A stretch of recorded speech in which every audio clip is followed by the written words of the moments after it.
রাত তখন বেশ গভীর। হঠাৎ করেই ফট্টাসের ঘুম ভেঙে গেল। ফট্টাসের কানে একটা দূর থেকে চিৎকারের শব্দ ভেসে আসছে। ফট্টাস এমনি বরফ দেশের জিন হলেও তার মধ্যে বিশেষ কিছু গুণ রয়েছে। আচমকা সে ঘুম থেকে উঠে বাইরে তাকাতেই তার কেমন যেন মনে হলো। সে দৌড়ে গেল ইউসুফের রুমে। সেখানে সে ইউসুফকে দেখতে পেল না। তারপর মাহাদি এবং শিখার রুমের আশেপাশে গিয়েও তাদেরকেও দেখতে পেল না। ঠিক সেই মুহূর্তে সে একটা অন্যরকম চিৎকারের আওয়াজ অনেক দূর থেকে ভেসে আসতে শুনল। ফট্টাস তখন তার ড্রাগনকে ডাক দিল। ফট্টাস ড্রাগন ছাড়া উঠতে পারে না। এই সমস্ত জিনেদের ড্রাগন ছাড়া ওড়ার ক্ষমতা নেই, কারণ তারা মেরু অঞ্চলের জিন এবং সেই অঞ্চলে তাদের যে ক্ষমতা রয়েছে তারা জঙ্গল অথবা তৃণভূমিতে এসে তাদের সেই ক্ষমতা দেখাতে পারবে না। ফট্টাস ড্রাগনের উপরে উঠে বসল। উঠে সে তার ড্রাগনের ওপরে গিয়ে সেই আওয়াজ যেখান থেকে আসছিল সেখান পর্যন্ত পৌঁছালো।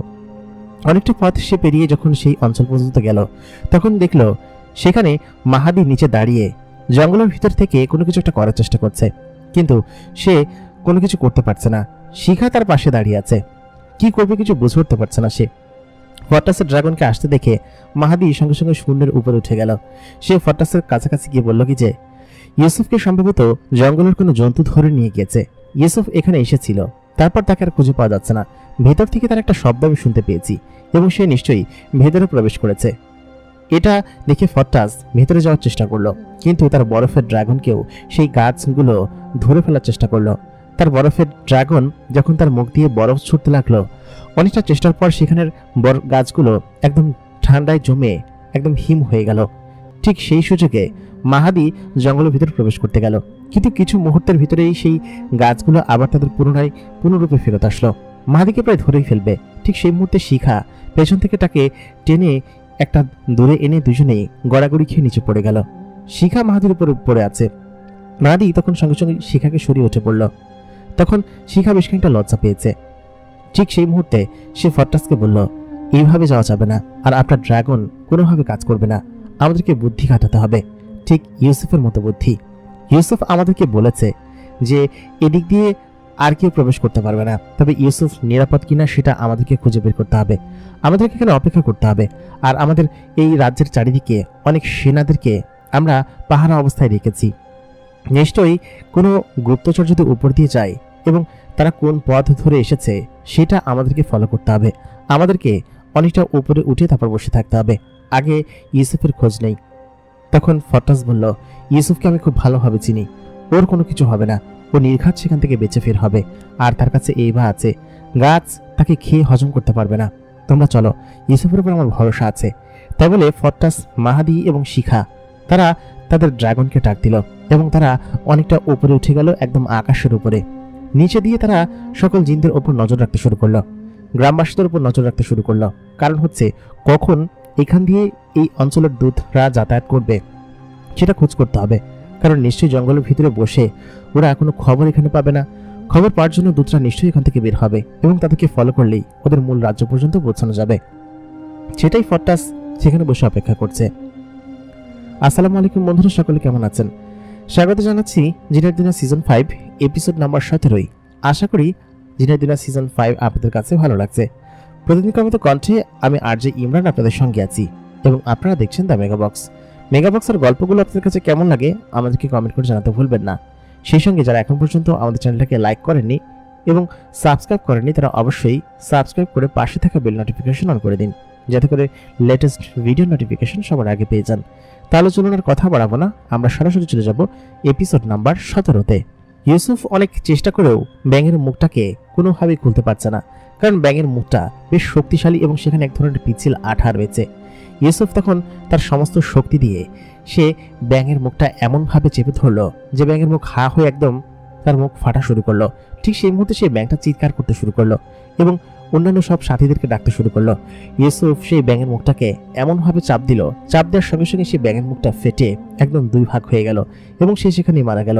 কিন্তু ততক্ষণে সেখানে সেই ব্যাঙের আরো কিছু সাথী বন্ধু চলে এসেছে, কিছু মশা জাতীয় প্রাণী যাদের শরীর লাল এবং মশার মতো সুর রয়েছে। ওইটা যদি কোনোভাবেই ইউসুফকে বিষক্রিয়া করে দিতে পারে তাহলে তার অবস্থা খারাপ হয়ে যাবে। ইউসুফ সেখানে একটি গাছের ডালে উঠে বসল এবং ঠিক সেই মুহূর্তে সে খেয়াল করলো গাছের ডালটি তখন টের পেয়ে গিয়েছে, কিন্তু ইউসুফকে সেই গাছের ডালটি ধরতে পারছে না। সেই মুহূর্তে ব্যাঙটি যখন ইউসুফের উপর আক্রমণ করলো, সে সঙ্গে সঙ্গেই সেখান থেকে সরে গেল। আর ওই ফুলের যে কুলি আছে, যেগুলো কিনা মানুষ খায়, সেই ফুলের কলি সেই ব্যাঙের উপর গিয়ে পড়লো এবং তার শরীরে সে আঠা লাগার সঙ্গে সঙ্গে সেই ব্যাঙ সেখানেই মারা গেল। ইউসুফ একে একে প্রত্যেকটা প্রাণীর সঙ্গে লড়াই করছে। একটা মাছি জাতীয় প্রাণীর ডানা এক পাশ দিয়ে ভেঙে দিল, সে তখন সেখান থেকে নড়তে পারছে না। অনেকটা লড়াই করার পর প্রায় সমস্ত ব্যাঙ এবং সেই মাছি জাতীয় প্রাণী যারা কিনা ওইখানে এসেছিল প্রত্যেককে মারতে সে সক্ষম হলো। ততক্ষণে জঙ্গলের সমস্ত গাছগুলো জেনে গিয়েছে যে তাদের জঙ্গলের ভিতরে নিশ্চয়ই কোনো জিন প্রবেশ করেছে, যারা কিনা তাদের জঙ্গলের ভিতরের শত্রু অবশ্যই। এবং এই কথাটা লিডারের কান পর্যন্ত পৌঁছে গেল। লিডার যে কিনা এই পুরো জঙ্গলের সমস্ত গাছগুলোকে নিয়ন্ত্রণ করে, শুধুমাত্র একটা গাছ নয়, সমস্ত গাছগুলো কমিউনিকেশন করতে পারে এবং সকলে একে অন্যের সঙ্গে সুন্দরভাবে কথা বলতে পারে। ইউসুফ সেই অঞ্চল পর্যন্ত এখান থেকে সরে গিয়ে একটা পাশের কাছে গিয়ে পলালো, কারণ সেখানে ছোট্ট একটা খালের মতো জায়গা আছে, সেখানে কোনো গাছপালা নেই, এমনকি গাছের শিকড় পর্যন্ত নেই। সেই খালের একটা কর্নারে গিয়ে সে পালিয়ে গেল। ততক্ষণে সকলে তাকে খুঁজে ওইখান থেকে সরে গিয়েছে।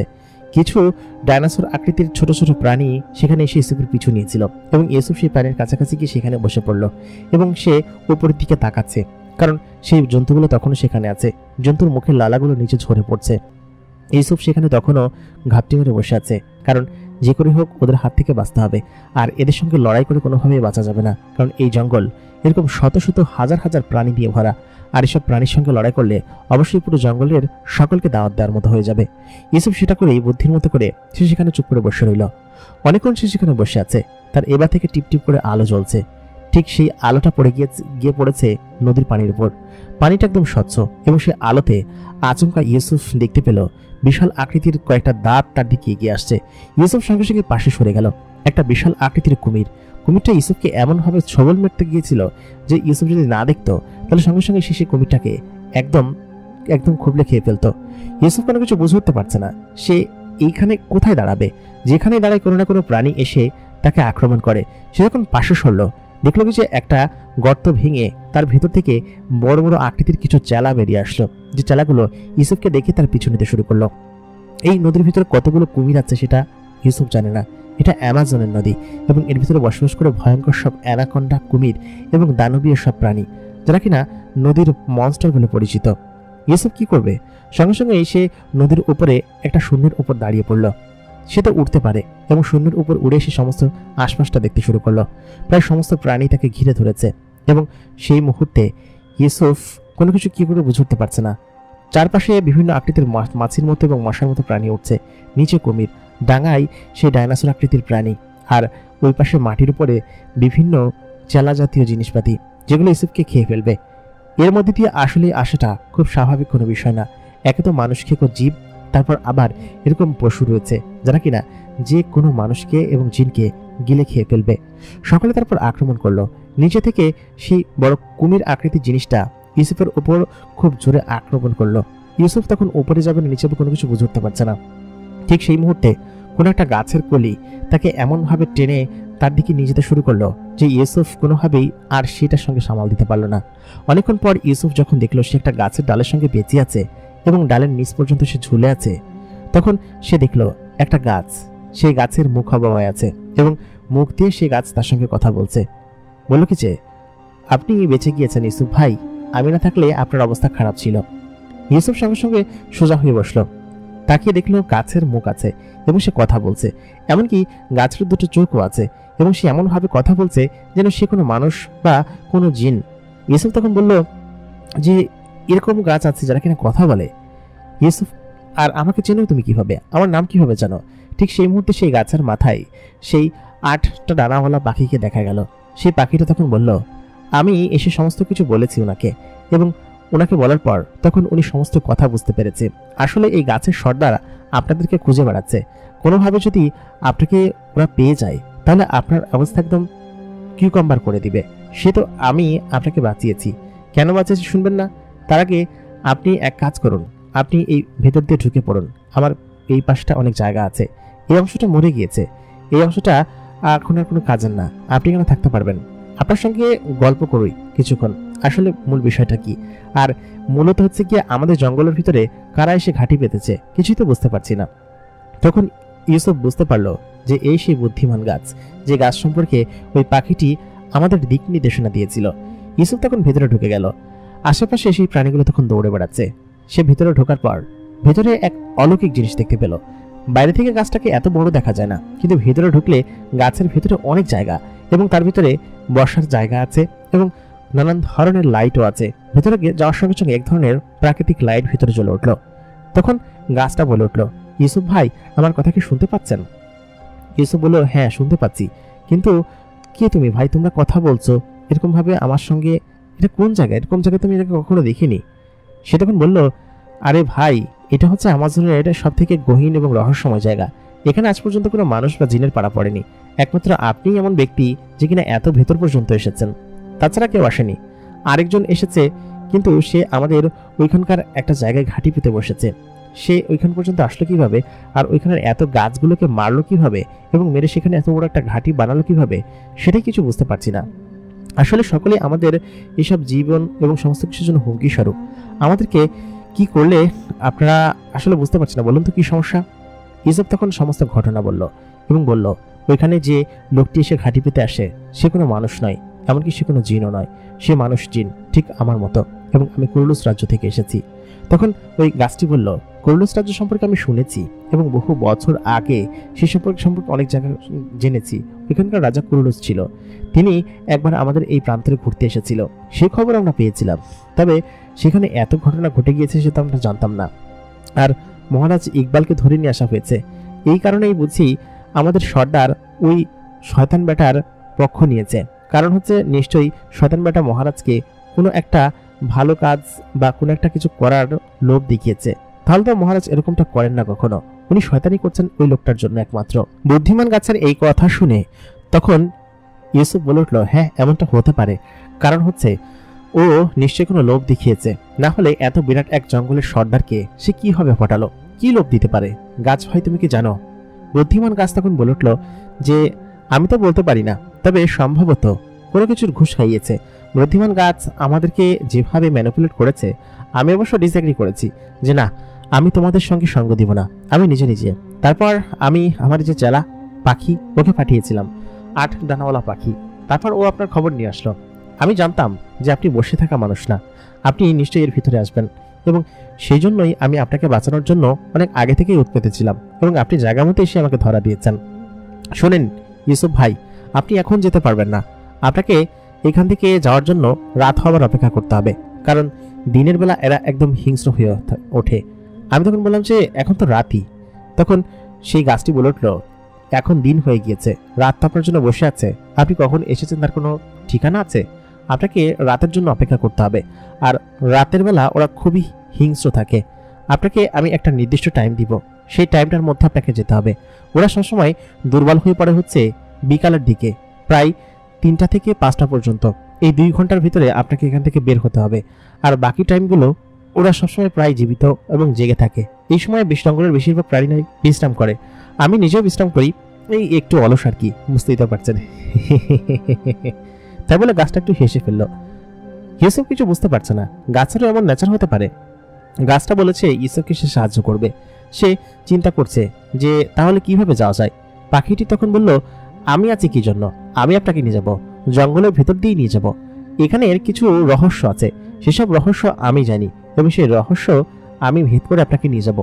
আপনাকে এমনি জঙ্গলের রাস্তা ধরে নিয়ে যেতে পারবো না, আপনাকে নদী পথে এগোতে হবে। আপনি উঠতে পারেন না? ইউসুফ বলল, হ্যাঁ উঠতে তো পারি অবশ্যই। তখন পাখিটা বলল, তাহলে আর কি লাগে, জঙ্গলের রহস্য দিয়ে জঙ্গলকে ভেদ করব, ঠিক আছে? তবে অপেক্ষা করতে হবে। আপনি এখন একটু বিশ্রাম নিন, আপনাকে দুপুরের পরে আমি জাগিয়ে দিব, ঠিক আছে? গাছটা তখন এটা বলে সে তখন তার মুখের যে দরজাটা ছিল সে দরজাটা বন্ধ করে দিল। গাছের পেটের ভিতরে থাকা সেই অদ্ভুত জাতীয় বিছানার উপর ইউসুফ শুয়ে পড়ল। তারপর তার চোখ কখন লেগে আসলো সে নিজেও জানে না, কারণ সে বেশ ক্লান্ত, এবং এই ক্লান্ত অবস্থায় তার ঘুম আসাটা স্বাভাবিক। বাইরে ততক্ষণে দিনের আলো ফুটেছে। মাহাদি, ফট্টাস এবং সকলে উপরে উঠে বসে আছে। ফট্টাস তখন বলল, রে ওরে ভাই রে, কি গরম রে, এখানে থাকিস কেমন তোরা? তাই বলে অনেক উপর থেকে সে নিচে নেমে আসলো। ফট্টাস আসলে গরম সহ্য করতে পারে না, সে বরফের দেশের লোক, কিন্তু এতদিন এসেছে এখানকার গরম তার সহ্য হয় না, সে নিচে নেমে আসলো। মাহাদি বলল যে, আরে ফট্টাস ভাই, আপনি এত গরম গরম করেন কিসের জন্য? কোথায় গরম? ফট্টাস সঙ্গে সঙ্গে নিচে এসে একটা নদী বয়ে যাচ্ছে সেই নদীর ভিতরে ডুব দিল। বেশ খানিকক্ষণ সেই নদীর ভিতর ডুবিয়ে বসে আছে।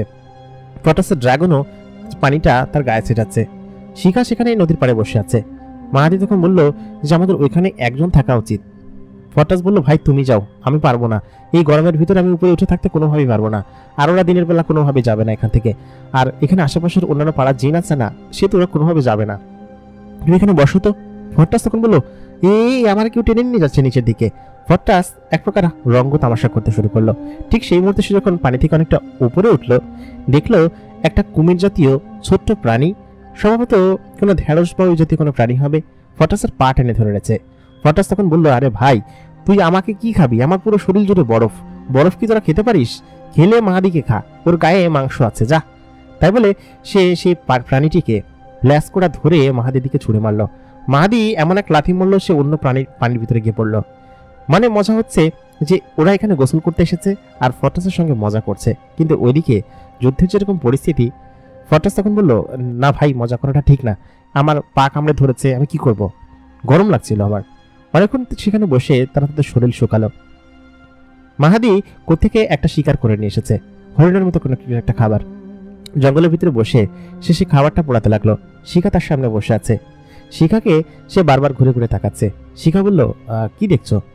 মাহাদি বলল, না তেমন কিছু না, আসলে এখান থেকে খেয়ে আমাদেরকে রওনা দিতে হবে, তোমাকে খুব সুন্দর লাগছে। শিখা বলল, বারবার এক কথা কেন বলো বলো তো, আমি তো সুন্দরী, আর সুন্দরকে সুন্দর লাগবে না? মাহাদি তখন বলল, শিখ সেই মুহূর্তে ফটাস এসে বলল, এই যে রোমিও জুলিয়েট, তোমাদের প্রেম কাহিনী শেষ হলে এবার খাবার কি একটু পাওয়া যাবে? তোমরা যেসব খাবার খাও সত্যি আমার খুব বিদঘুটে লাগে, তোমরা সব খাবার পুড়িয়ে কিভাবে খাও বলো তো, কাঁচা খেতেই তো ভালো লাগে। তাই বলে একটা রান সে মুখে নিয়ে নিল, বলো কি যে গরম, একটু ঠান্ডা হলে ভালো হতো।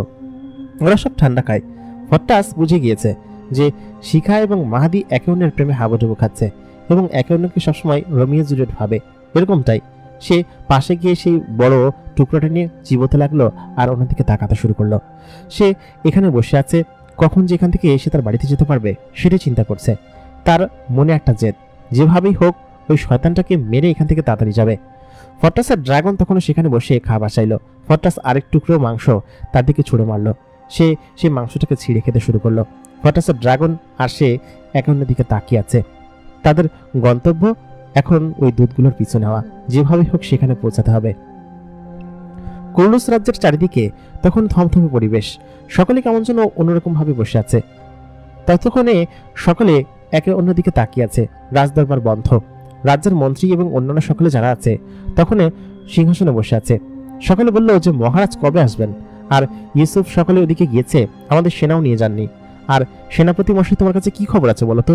সেনাপতি তখন বলল যে দৈত্য হাতিজিন যারা আছে তাদের সকলকে আমাদের মূল আস্তাবল এবং ফিল্ডে নিয়ে যাওয়া হয়েছে, ওরা এখানেই আছে, ওরা আমাদের সঙ্গে বিশ্বাসঘাতকতা করবে না, আর করলেও এখন মারা পড়বে, সেজন্য তেমন কিছু করবে না। আর যেসব সেনারা আটক পড়েছে তাদেরকে নিয়ে যাওয়া হয়েছে আইল্যান্ডে। আইল্যান্ডের মূল সেনাপতি যারা আছে তারা সেগুলো সামলে নেবে, সে তো আমাদের চিন্তা করার কোনো প্রয়োজন নেই। আর অন্যান্য যেসব সেনারা আমাদের যুদ্ধ করতে এসেছিল তারা যার যার রাজ্যে ফিরে গিয়েছে, ওইসব দেখে আমাদের কোনো মাথা ব্যথা করার দরকার নেই। আর মহারাজ আসবেন, আমার ইউসুফের উপর, যুবরাজের উপর ভরসা আছে। আর ফটাস গিয়েছে, মাহাদি গিয়েছে, তবে হানিফার জন্য আমার চিন্তা হচ্ছে। হানিফার কি হবে কে জানে, হানিফা কি বেঁচে ফিরতে পারবে? যদি উনি মারা যান তাহলে ইউসুফ মহারাজ সত্যিই অনেক কষ্ট পাবেন, কারণ একমাত্র তারই খুব কাছে ছিল হচ্ছে হানিফা, এবং হানিফা দেখতে দেখতে কিছু বছরের ভিতর বৃদ্ধ হয়ে গেল, তাই না? সকালে হানিফার কথা চিন্তা করতে শুরু করলো। হানিফার বয়স অনেক, এবং সবার মধ্যে সবাই বলে কিছু এইসব চিন্তা করে লাভ কি ভাই, তোমরা তাহলে যার যার বাড়িতে যাও আর দোয়া দুধ পড়তে শুরু করো। মন্ত্রী তাই বলে সকলকে তখন রাজসভা থেকে বিদায় জানালো। রাজসভা একদম থমথমে, চারিদিকে একদম শূন্য হয়ে আছে। এই মুহূর্তে কার কি হবে কিছুই বোঝা যাচ্ছে না, কারণ সকল জায়গায় এখন রাজা শূন্য অবস্থা এবং খুবই থমথমে পরিবেশ। হানিফাকে তখন প্রায় সুস্থ করে ফেলা হয়েছে। মানুষের ডাক্তাররা আজ একটা জিনের চিকিৎসা করেছে, মানুষের ডাক্তার সেটা বিশ্বাসই করতে পারছে না। সালমান এবং মারিয়া সেখানে বসে আছে, তার সামনে ডাক্তার বলল, সত্যি সালমান ভাই, আমি কোনো কিছু বিশ্বাস করতে পারছি না। আমাদের সিইও একজন জিনের সর্দার, এটা সত্যি বিশ্বাস করতে আমাদের কষ্ট হচ্ছে। আর ওনাকে তো দেখা যায় না, মাঝে মধ্যে আসেন, কিছু কিছু দিন দেখি ওনার ছেলে আসে, কিন্তু তাতে করে আসলে সত্যি বিশ্বাস হচ্ছে না যে এখানে যাকে নিয়ে এসেছেন সে একটা জিন, আর তার বয়স 800 বছরও বেশি। এটা সত্যি আমি বিশ্বাস করতে পারছি না। যাক, বিশ্বাস করতেই হবে, কারণ সত্যি সত্যি উনি এখন সুস্থ। আপনারা চাইলে ওনাকে নর্মাল কেবিনে শিফট করতে পারেন। আশা করি কিছুদিনের ভিতরে উনি চলে যেতে পারবেন, ঠিক আছে? সালমান তখন বেশ খুশি হয়ে গেল, বলল, ডাক্তার সাহেব, আপনাকে যেটা ওয়াদা করেছিলাম, আপনি খুব শীঘ্রই আমাদের এই অঞ্চলের সিভিল সার্জন হতে চলেছেন। আমি এই সুপারিশ করে দিয়েছি মন্ত্রীর কাছে। মন্ত্রী খুব শীঘ্রই আপনাকে ডাকবে, ঠিক আছে? আপনি খুব বড় উপকার করলেন। ডাক্তার বেশ খুশি। উনি এক লাফে এই অঞ্চলের সিভিল সার্জন পদে চলে যাওয়ার জন্য একদম সুপারিশপ্রাপ্ত হলেন। তারপর ডাক্তার সাহেব সেখান থেকে চলে গেল এবং বলল যে এই কথা আমি কখনো কাউকে বলবো না, কারণ আপনারা আমার উপকার করেছেন। হানিফা ততক্ষণে সেখানে বসে আছে। বেশ কিছু সুন্দরী নার্স হানিফার চিকিৎসা করছে, আশেপাশে সবসময় থাকে। হানিফা তখন বলল যে মানুষের সেবা আসলে বেশ ভালো, এখানে কত সুবিধা রয়েছে, আর রুমটা কিরকম ঠান্ডা, সবসময় ঠান্ডা থাকে। সালমান বলল, এটা এসি রুম, আর মানুষের জগতে তো চাচা আপনি এর আগেও এসেছেন তাই না, সেহেতু এই জায়গাটা বেশ ভালো। হানিফা বলল কি যে কোর্সরাজের কি অবস্থা, আর ইকবালকে কি ফেরত নিয়ে আসা হয়েছে? হানিফাকে তখন ঠান্ডা করার জন্য সালমান মিথ্যা কথা বলল, হ্যাঁ সেখানে সবাই ফেরত এসেছে, আপনাকে আমরা 3-4 দিনের ভিতরে সেখানে নিয়ে যাব, খুব শীঘ্রই এখান থেকে ডিসচার্জ করে দেবে। তবে যিনারা আপনার চিকিৎসা করতে পারছিল না সেই চিকিৎসা মানুষরা করে দেখিয়েছে, এবং আপনি এখন সুস্থ হয়ে যাবেন, কিছুদিন বিশ্রাম করতে হবে। হানিফা এতক্ষণ সেখানে বসে ফল খেতে শুরু করলো এবং সেখানে বসে সালমানের সঙ্গে গল্প করতে শুরু করলো। হানিফা মনে হয় বিশ্বাস করেছে যে তারা ওকে ফেরত নিয়ে এসেছে এবং সেখানে চুপচাপ টিভি দেখতে শুরু করলো, কারণ হানিফা টিভি নাকি এর আগে কখনো দেখেনি। টিভি দেখতে তার নাকি খুব ভালো লাগছে এবং সে হা করে টিভির ভিতরে সমস্ত কিছু দেখতে শুরু করলো। মেফো মহলের চারিদিকে যেন এক শান্তি বিরাজ করছে। মেফো তার নিজ কক্ষ থেকে বেরিয়ে ইকবালের কক্ষে যাওয়ার জন্য চিন্তা করেছিল এবং সেদিকেই রওনা দিয়েছে। ইকবালের কাছে গিয়ে সে দেখলো ইকবাল তখন সেখানে বসে আছে আর তার নাতি ওমর ঘুমাচ্ছে। ইকবালের কাছে গিয়ে মেফু বলল কি যে, ইকবাল, তুই আসলে কি করেছিস বলতো? তুই এই পৃষ্ঠাগুলো কেন ছিঁড়েছিস আর কেন আমার শক্তিকে নষ্ট করেছিস? এই নিশ্চয়ই পৃষ্ঠাগুলো তোর মুখস্থ আছে, তুই আমাকে বল। ইকবাল তখন মনে মনে ভাবলো, এই পৃষ্ঠার সমস্ত তথ্য আমি আমার ব্রেনে সেভ করে রেখেছি এবং এটা কোনোদিন কারোর হাতে পৌঁছাবে না, এবং আমার উচিত ছিল সমস্ত বইয়ের পৃষ্ঠাগুলো ছিঁড়ে ফেলা, কিন্তু সেই পৃষ্ঠাগুলো ইকবাল ছিঁড়তে পারেনি। ইকবাল তখন মেফুকে বলল, আমি কিছুই করিনি, আমি বইগুলো ছিঁড়ে নষ্ট করে ফেলেছি, আর এগুলো শয়তানি কারবার আমার মাথায় রেখে লাভ আছে? সত্যি সব শয়তানি কারবার আমি মাথায় রাখিনি, আর সব থেকে বড় কথা যে বইটা যেরকম ছিল ওরকম ভাবে আমি পেয়েছিলাম। ইকবাল খানিকটা মিথ্যা কথা বলল। ইকবাল সাধারণত মিথ্যা কথা বলেন না, তবে দেশ এবং জাতির নিরাপত্তার স্বার্থে একবার দুবার মিথ্যা কথা বললে আল্লাহ সেটা ক্ষমা করে দেন। তখন মেফু বলতে শুরু করলো, আমি জানি তুই মিথ্যা কথা বলছিস, তুই সত্যি করে বল যে এই ছেঁড়া পৃষ্ঠাগুলোর মধ্যে কি ছিল। ইকবাল আবার বলতে শুরু করলো, যে সমস্ত ছেঁড়া পৃষ্ঠা ছিল সেগুলো আগে থেকে ছিল, আর আমি যেগুলো ছিঁড়েছি বাকিগুলো আমি ছিঁড়তে পারতাম না, কেন ছিঁড়িনি? মেফু তখন বলল, যেগুলো ছিঁড়িসনি কারণ তুই ওগুলো ছিঁড়তে পারিসনি, এই বইকে পুরোপুরিভাবে নষ্ট করা সম্ভব নয়। যেগুলো তোর দ্বারা ছেঁড়া সম্ভব হয়েছে সেইগুলো তুই ছিঁড়ে নষ্ট করে ফেলেছিস, কিন্তু সেই বিদ্যা তুই তোর মধ্যে রেখেছিস। আমি জানি আমার বাবা কাঁচা কাজ করেন না, এগুলো যে ছেড়ে সেই বিদ্যা তার মধ্যে চলে যায় এবং সেটা তোর মধ্যে আছে, তুই আমাকে বল, না হলে কিন্তু তোর নাতিকে। ঠিক সেই মুহূর্তে মেফো ওমরকে অনেকটা উপরে তুলে ফেললো এবং মাটি থেকে অনেকটা উপরে তুলে তাকে শূন্য ভাসিয়ে রেখেছে। বলো কিছু বল, না হলে তোর নাতিকে ওখান থেকে নিচে ফেলে দিব। ইকবাল তখন বলল, সত্যি আমার মনে নেই। ঠিক সেই মুহূর্তে মেফো ওমরকে ছেড়ে দিল। ওমরের ঘুম ভেঙে গেল। ঘুম ভাঙা অবস্থায় ওমর নিচে পড়তে শুরু করলো, কিন্তু একটু কাছে আসতেই ওমর থেমে গেল। মেফো তখন বলল, কি হলো? ওমর তখন সেখান থেকে ভেসে মেফোর কাছে এসে তাকে এমন যেন ঘুষি মারলো। ঘুষি মারার সঙ্গেই মেফোর একদম দাঁত খুলে অন্য পাশে পড়ে গেল। সত্যি ওমরের হাতে অনেক জোর আছে। ওমর ভীষণ রেগে গিয়েছে। তাকে ঘুম থেকে ডাগানো মাত্রই সে তার মায়ের উপরে রেগে যায়, আর এখন তো উপর থেকে নিচে ফেলে দেওয়ার মতো অবস্থা। ওমর বাচ্চা ছেলে, কিন্তু সে এমনভাবে উড়ে এসে মেফোকে মারলো, মেফোর একটা দাঁত নিচে খুলে পড়ে গিয়েছে, তার দাঁত থেকে রক্ত বের হচ্ছে। মেফোর সঙ্গে সঙ্গে ওমরকে ধরে তার গলা চিপে ধরলো। সে বলল, আমাকে ছেড়ে দাও। ইকবাল তখন কাছাকাছি এসে বলল কি যে, ওকে ছেড়ে দাও, ও বাচ্চা মানুষ। তখন মেফো বলল, বাচ্চা মানুষের গায়ে এত শক্তি? ঠিক সেই মুহূর্তে পেছন থেকে একজন এসে বলল কি যে, মেফো মহারাজ, একটা খবর আছে। খবরটা হচ্ছে আমাদের মূল যে প্রধান গাছ আছে সে আপনাকে ডেকেছে, তো কি একটা ইমার্জেন্সি বার্তা আছে, বার্তাটা আপনাকে দিতে হবে, খুব শীঘ্রই আপনাকে সেখানে যেতে বলেছে, তাড়াতাড়ি চলুন। সে ওমরকে ছেড়ে দিল। তারপর ইকবালকে বলল, আমি খুব শীঘ্রই এখানে আসছি, আবার তোদের খবর আছে। ইকবাল দৌড়ে গিয়ে ওমরকে ধরে ফেললো, বলল কি যে, কান্না করে না দাদা ভাই, কিচ্ছু হবে না, তোমার বাবা আসছে। সেই মুহূর্তে মেফো নিচে চলে আসলো। নিজের কক্ষে তার নিজের কাছে আসলো। সামনে বিশাল আকৃতির একটা দরজা খুলে গেল এবং সেই গাছটা তখন মাথা বের করে মহলের ভিতরে প্রবেশ করলো। বলল কি যে, একটা খবর আছে মেফো। খবর হচ্ছে যে আমাদের জঙ্গলের ভিতরে কোন একটা জিন প্রবেশ করেছে এবং সেই জিনটা জঙ্গলের ভিতরে কোথাও একটা লুকিয়ে আছে। এমনটা কখনো হয়নি যে কোনো জিন আমাদের এখানে ঢুকে বেঁচে ফিরেছে এবং সে এই জঙ্গলের কোথাও একটা আছে, কিন্তু তাকে আমরা খুঁজে পাচ্ছি না। মেফো তখন বলল, তোমরা ওকে খুঁজে পাবেও না, কারণ ও হচ্ছে খুবই ধূর্ত একজন লোক, ইউসুফ। ওকে খুঁজে পাওয়া তার সহজ নয়। আমি ওকে দেখছি, তোমাদের দ্বারা সম্ভব নয়, কিন্তু তোমরা তোমাদের চেষ্টা চালিয়ে যাও। জঙ্গলের সমস্ত গাছ এবং প্রাণীদেরকে জানিয়ে দাও। গাছটি তখন বলল, জি আচ্ছা ঠিক আছে। তাই বলে গাছটি সেখান থেকে চলে গেল। মেফো তখন হাত ঘুরিয়ে হাওয়ায় একটা ধোঁয়া সৃষ্টি করলো এবং সেখানে দুজন দূত এসে উপস্থিত হলো। তখন সেই দুজন বলল কি যে, মেফো মহারাজ কি করবে বলুন। তখন মেফো বলল, আমার যে 5 জন জিনকে আমি জঙ্গলের বিভিন্ন প্রান্তে ছেড়েছি তাদেরকে খবর পৌঁছে দাও যে একজন জিন এর ভিতরে প্রবেশ করেছে এবং সে জিনের কাছে এই বা আছে, এবং তার কাছে গিয়ে যেন তাকে মেরে ফেলে অথবা আমার কাছে ধরে নিয়ে আসে। অবশ্যই মৃত অবস্থায় যেন ধরে নিয়ে আসে, তাকে যেন কোনোভাবে বাঁচিয়ে না রাখে। যে তাকে মারতে পারবে তাকে আমি আরো অনেক বেশি শক্তি দিব। এই অঞ্চলে টাকা পয়সা বা স্বর্ণ এসবের লেনদেন চলে না, লেনদেন চলা হচ্ছে শক্তির লেনদেন, এবং যে বেশি যত শক্তি পাবে সে হয়ে কাজ করবে এবং শক্তির পয়েন্ট হিসেবে কাজ করে।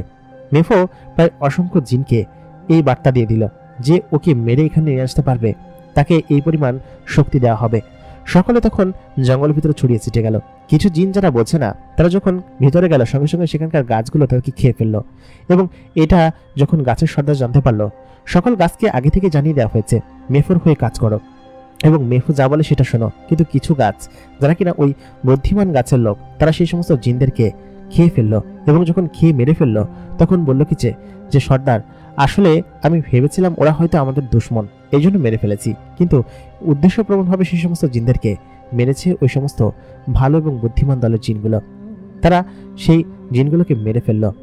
সকলে একে অন্যদিকে ছোটাছুটি করছে, অনেকটা এদিক ওদিকে খোঁজাখুঁজি করছে, কিন্তু কোথাও তো পাওয়ার কোনো চিন্তা নেই, কারণ হচ্ছে তাদেরকে খুঁজে পাওয়া সম্ভব না। খুঁজে পাবে বা কিভাবে?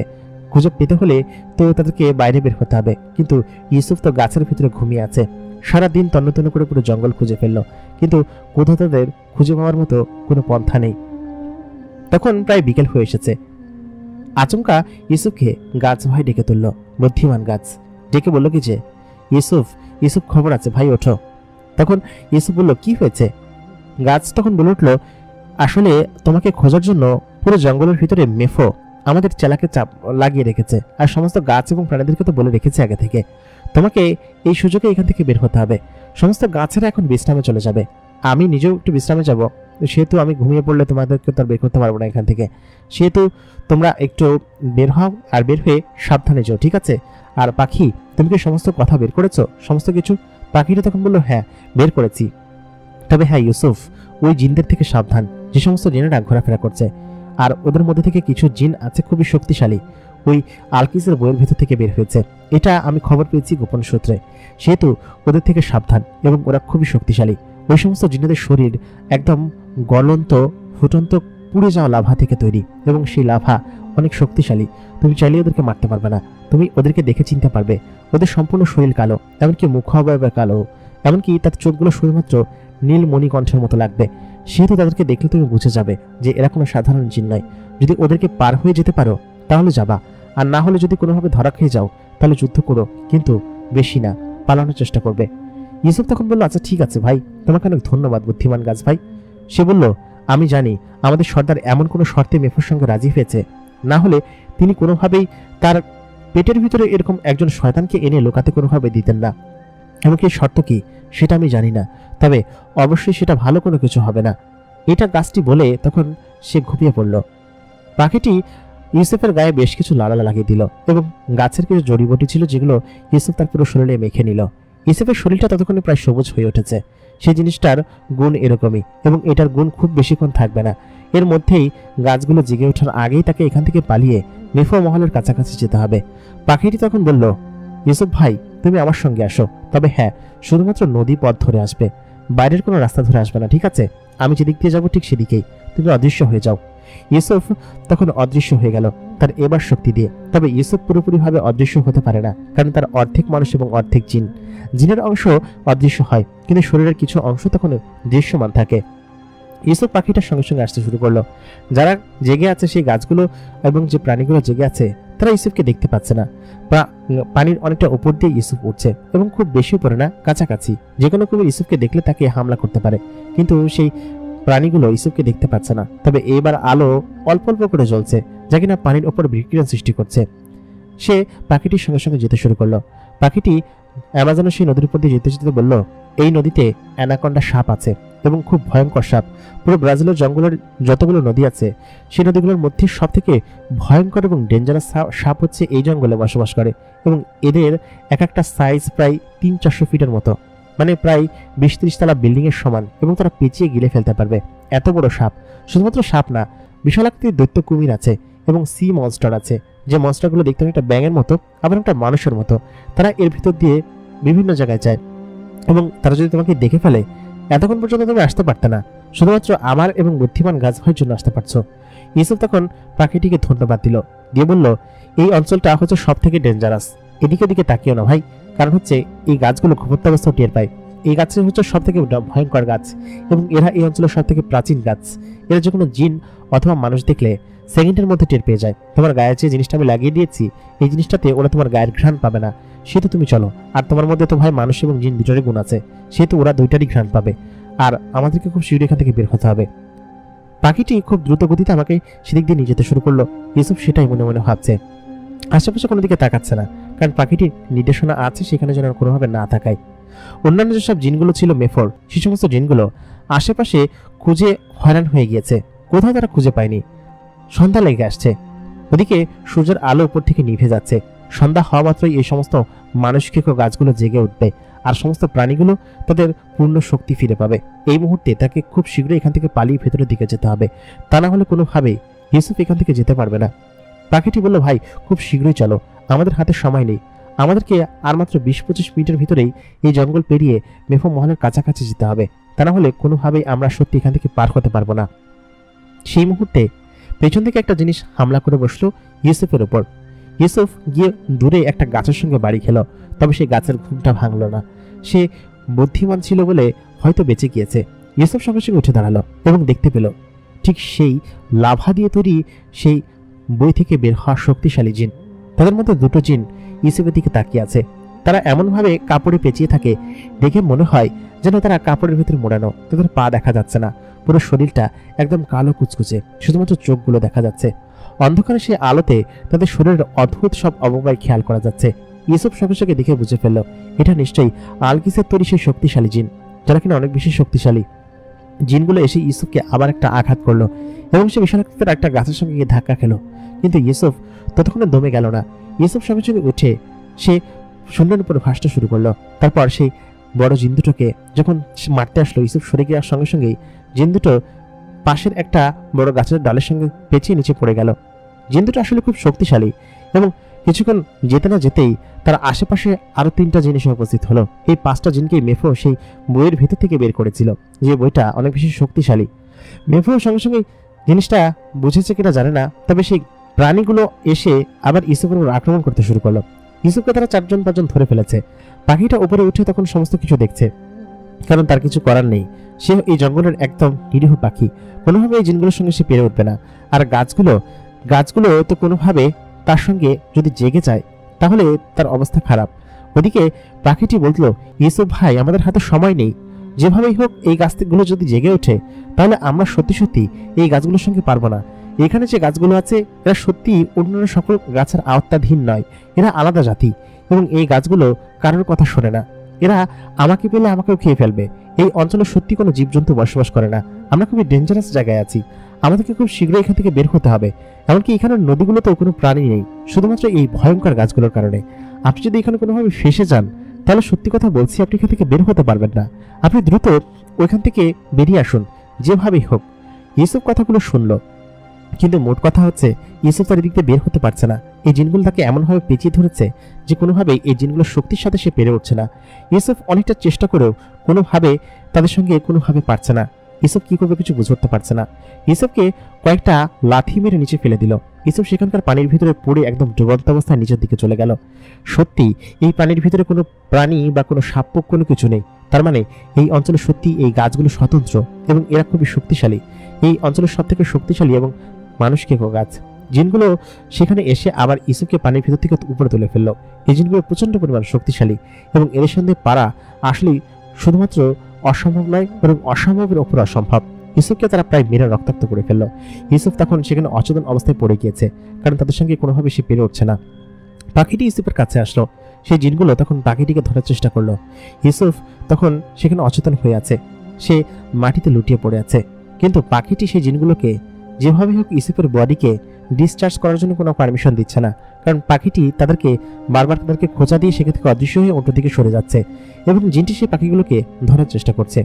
ইউসুফ সেরকমভাবে পড়ে আছে এবং তার জ্ঞান একদম হারিয়ে ফেলেছে, কারণ এতক্ষণ সে প্রচণ্ড পরিমাণ মার খেয়েছে এবং তার মুখ দিয়ে রক্ত বের হতে শুরু করেছে। ইউসুফ সেখানে অচেতন অবস্থায় পড়ে আছে সেরকমভাবেই। এদিক দিয়ে চারদিকে অন্ধকার হয়ে এসেছে। অন্ধকার একটু পরেই হয়তো পুরো বিল্ডিং জুড়ে ছড়িয়ে পড়বে এবং পুরো জঙ্গল জুড়ে ছড়িয়ে পড়বে। অ্যামাজনের গহীন ফরেস্টের ভিতরে সেখানে ফরটাস, মাহাদি এবং শিখা বসে আছে। তারা সেখানে অবস্থান করছে। ফরটাস তখন বলল, ভাই আমাদের এখন এখান থেকে যাওয়া উচিত, সন্ধ্যা লেগে এসেছে, সূর্য ডুবে যাচ্ছে। আমরা ওপর থেকে হয়তো দেখতে পাচ্ছি না, কিন্তু আমাদেরকে উপরে যেতে হবে, উপরের কি অবস্থা আমাদেরকে জানতে হবে। সঙ্গে সঙ্গে ফরটাস তার ড্রাগনের উপর উঠে গেল। ওদিকে শিখা এবং মাহাদি তারা তাদের ড্রাগনের উপরে উঠে অনেকটা উপরে চলে গেল এবং শূন্য এবং গাছপালা থেকে অনেকটা উপরে মেঘের ভিতরে লুকিয়ে পড়ল। তারা আলাদা আলাদা অবস্থানে অবস্থান করছে। ঠিক সেই মুহূর্তে তারা দেখলো কুরুলুস রাজ্যের দক্ষিণ সাইড থেকে একটা আলো তাদের দিকে এগিয়ে আসছে, তবে সেই আলোটা অনেক নিচ দিয়ে উঠছে। তারা তো একদম মেঘের ভিতরে বসে অবস্থান করছে। আর ফরটাস জানে যে এই জিনগুলো অনেকটা উপরে উঠতে পারবে না। ফরটাস এবং মাহাদি বা এরা যতখানি উপরে উঠতে পারবে, অনেকটা উপরে তারা মেঘের ভিতরে ঘাপটি মেরে বসে আছে এবং একদল জিনকে তারা যেতে দেখলো এবং ফরটাস দেখে বুঝে ফেললো যে এরা নিশ্চয়ই মাহাদির দলের এবং মেফর দলের লোক, কারণ হচ্ছে এই সমস্ত জিনগুলো এই অঞ্চলে কখনো থাকেন না এবং এটা মেফর জিন। তারা তখন বলল যে ফরটাস ভাই, পেয়ে গিয়েছি, ওদের পেছন পেছন যেতে হবে, ওরা যেখানে যায় আমরাও সেখানে যাব, না হলে আমরা সত্যি খুঁজে পাবো না। আমরা ওর জন্য অনেক অপেক্ষা করেছি, এই জঙ্গলের ভিতরে পচামাসি খাবার খেতে হয়েছে। ফরটাস বলল, ওয়াক থু, এই খাবারগুলো আমি খেয়েছি, ইস কি করা লাগতেছে এদের জন্য। ফরটাস তখন এটা বলে তার ড্রাগনকে বলল, চল তাড়াতাড়ি চল ভাই, ওকে পিছু কর। ফরটাস সবসময় মজার মানুষ এবং মজা করে ওদের সঙ্গে। ফরটাস বলল কিছু, ভাই আমি আমার জীবনে বহুত খাবার খাইছি, আমি প্রায় এই পৃথিবীর জন্মলগ্ন থেকে আমি জীবিত আছি এবং অনেক খাবার খাইছি, কিন্তু ভাই তোমাদের রাজ্য বাঁচাইতে এসে যেসব খাচ্ছি সত্যি খুবই বিচ্ছিরি ব্যাপার। তাই বলে এসে সেই দুধগুলো পেছনে নিতে শুরু করলো। দুধগুলো নিচে দিয়ে যাচ্ছে। ফরটাস, মাহাদি আর শিখা ওরা অনেকটা উপর দিয়ে উঠছে, কারণ হচ্ছে যেভাবে হোক দুধগুলোকে কোনোভাবে বুঝতে দেওয়া চলবে না। অনেকটা উপরে চাঁদ উঠেছে এবং চাঁদের আলোয় চারিদিকে একদম আলোকিত, কিন্তু নিচে সেই চাঁদের আলো পৌঁছাচ্ছে না, কারণ আকাশে সাদা মেঘ এবং সেই সাদা মেঘের আড়ালে চাঁদগুলো মাঝে মধ্যে ঢেকে যাচ্ছে, আবার দেখা যাচ্ছে। মেঘের উপর দিয়ে ফরটাস উড়ে যাচ্ছে, তার নিচ দিয়ে উড়ে যাচ্ছে সেই সমস্ত দূতের দল এবং তারা সেই বড় যে ড্রাগন পন্থা আছে এবং যে মানুষকে গাছগুলোর জঙ্গল আছে সেই জঙ্গলের উপর দিয়ে উড়ে যেতে শুরু করলো। অনেকটা নিচ দিয়ে তারা যাচ্ছে। নিচে তখন গাছগুলো ওদের উপর চেয়ে আছে, কারণ ওদেরকে খাওয়ার চেষ্টা করবে। এর উপর দিয়ে যদি সারা জীবন উড়াউড়ি করে তবুও মেফর সেই মহল হয়তো খুঁজে পাওয়া যাবে না। ফরটাস সে জিনগুলোকে ফলো করতে করতে একটা জায়গায় এসে দাঁড়ালো, কারণ জিনগুলো একটা জায়গায় এসে থেমে গিয়েছে। ওইখানে তারা তখন সেখানে অপেক্ষা করতে লাগলো। বেশ খানিক্ষণ পর তারা দেখলো যে জিনগুলো ওইখানেই আচমকা গায়েব হয়ে গেল। কি আশ্চর্য, আচমকা এখানে গায়েব হয়ে গেল কিভাবে? তার মানে এখানে নিশ্চয়ই এই জাদু মন্ত্রগুলো এমনভাবে তৈরি করা যে ওইখানে যাওয়া মাত্রই তোমাকে ওরা ভেতরে টেনে নিবে এবং তার জন্য নিচে নামতে হবে, কারণ ওইখানে যে গাছগুলো আছে সেই গাছগুলো ওদেরকে কিছুই করলো না। তার মানে এই গাছগুলো নিশ্চয়ই ফেক গাছ এবং অদৃশ্য গাছ। এই গাছের কাছে যাওয়া মাত্রই ওরা নিশ্চয়ই ভিতরে পৌঁছে যাবে। তখন মাহাদি বলল, ফরটাস ভাই আপনি আগে যান, আমরা ভয় পাচ্ছি। শিখা তখন বলল, এত কথা বললো, তুমি কোন জায়গা থেকে ঘুরে এসেছো জানো?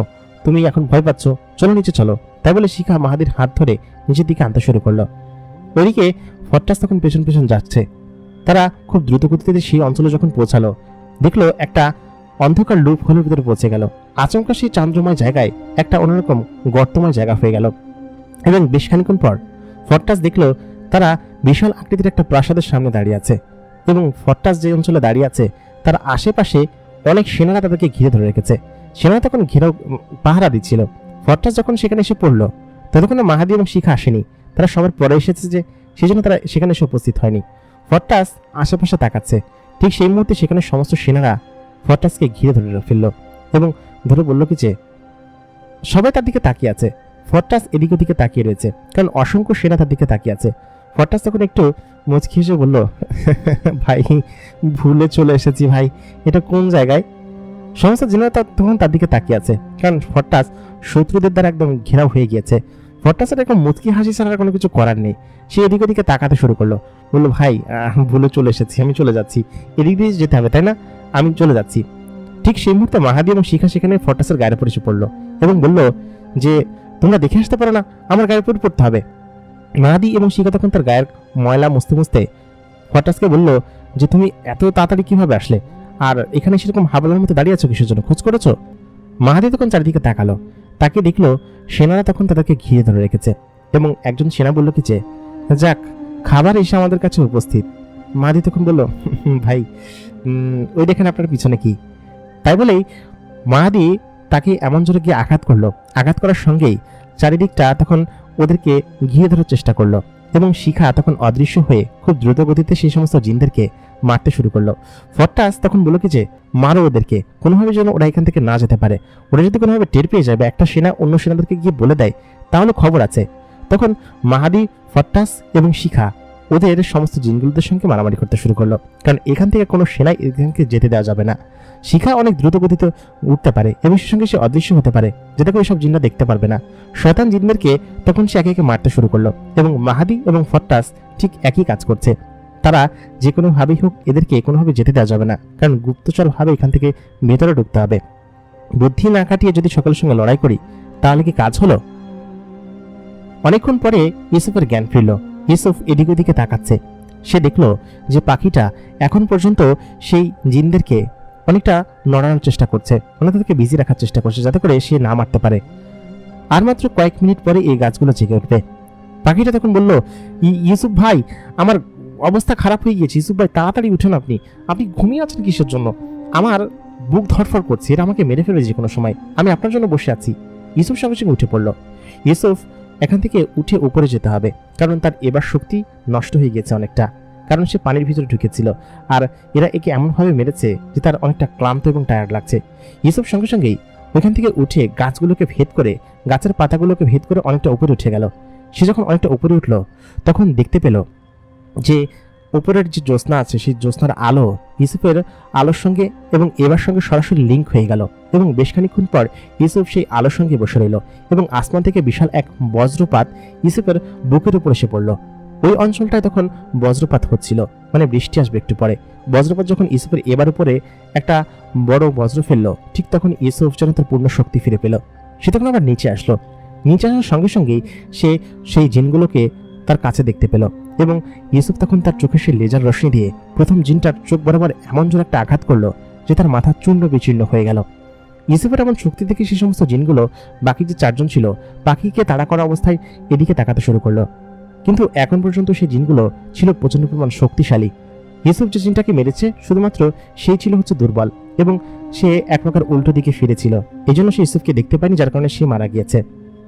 ওই জিনগুলো তখন দেখে অনেকটা রেগে গিয়ে ইউসুফের কাছাকাছি চলে আসলো।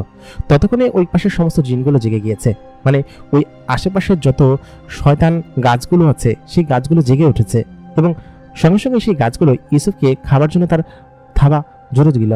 প্রথম থাবাই ইউসুফ একটা জিনকে বুদ্ধি করে একটা ধাক্কা দিয়ে সেই মুখের উপর ফেলে দিল এবং সেই জিনটাকে সেই গাছটা নিয়ে একদম গিলে খেয়ে ফেললো।